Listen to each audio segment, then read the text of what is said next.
Do we really have to do this? Yes, we do. Sugar and honey iced tea. I knew this book would come in handy someday. Okay. So we need to focus. All the way to go. Gun rights and gun violence is a serious problem.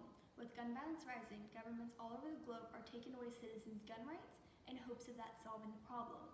Gun-free zones and absurd gun laws are the government's way of trying to prevent gun violence.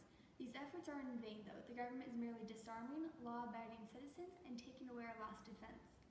By taking away our rights to bear arms, citizens can no longer form a militia, nor can we protect ourselves from criminals with guns.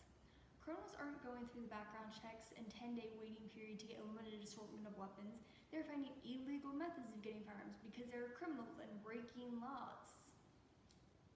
Countries such as Ecuador, Australia, South Korea, the UK, China, Germany, and Russia all have similar basic gun laws, such as no automatic weapons, no semi-automatic weapons, except for exceptions based on caliber. But nonetheless, they all have similar gun rights. But they have different gun death rates. Why? Different amounts of criminal activity and mentally unstable with access to guns. And breathe. So at this time, you may want to be seeing some statistics. On the handout we gave you, all the countries we just listed are listed on the handout along with their gun rates and the amount of gun deaths they have annually. Citizens need gun rights to protect themselves from criminals who are getting guns illegally.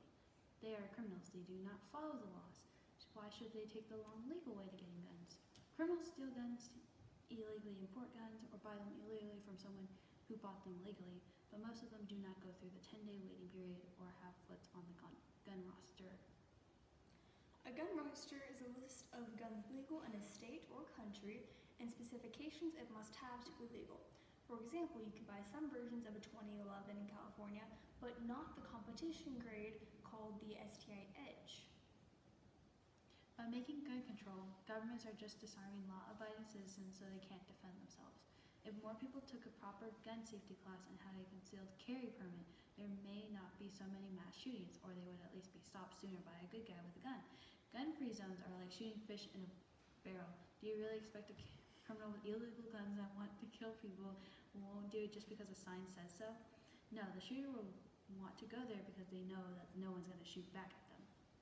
You'll also notice on the handout we printed out some funny memes. The first meme relates to this argument right here. Gun violence and gun rights are based on culture, politics, economics, and social. Culture changes from area to area, country to country. So does their belief on gun rights and how acceptable gun violence is. Some states in the US don't even require you to have a concealed carry permit for you to conceal carry a weapon. Those states also have the lowest gun violence. Their way of life makes everyone comfortable carrying a gun, and they're comfortable knowing everyone else is probably packing too. Some places don't like the idea of concealed carry at all because they don't like knowing someone else could be hiding a weapon that could potentially kill them.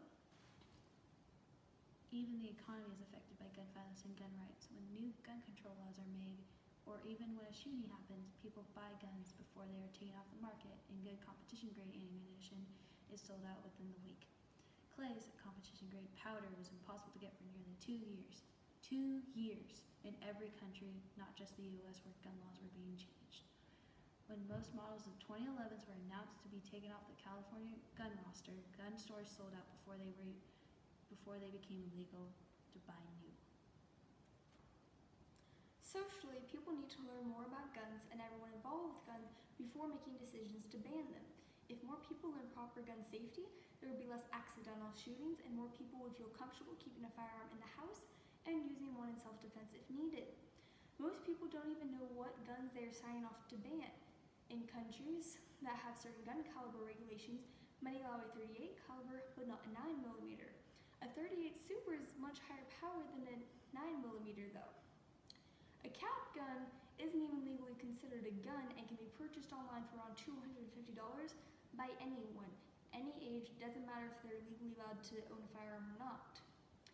But a cap gun is the same caliber as the guns I shoot in competition, and it's the first revolver. It's just as fast as the revolvers I shoot in competition. It just doesn't shoot shell casing, and ammunition. People need to be educated on guns properly, especially politicians trying to make gun control laws.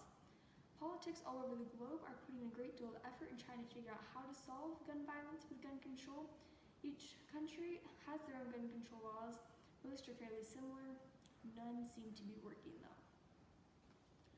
Our suggestion as a solution has a few methods put together may dramatically help but won't solve the problem. I don't think there is a true solution to this. Even if guns never existed, people would still die. From knife, sword, or bow, people would still be murdered nonetheless. Humans are cruel and messed up creatures. Our idea is better background checks for gun owners, though. Mentally disabled shouldn't be allowed to own firearms, and train policemen better. Train them how to handle mass shooting situations because those are going to occur. Train them in trigger control so they can take a kill shot without risking to kill a civilian. Maybe there should be armed guards at schools because there are going to be mentally unstable kids that are going to do this. We can't truly prevent this, but we can be prepared. The government can do this by passing a few laws and regulations, but what must happen for this to happen? It's already happened. We had the problem. Someone just needs to prove to them that they're going about this the wrong way.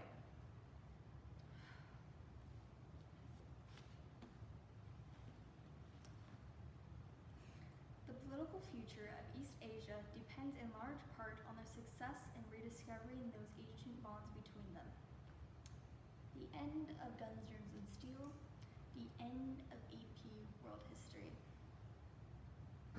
Finally!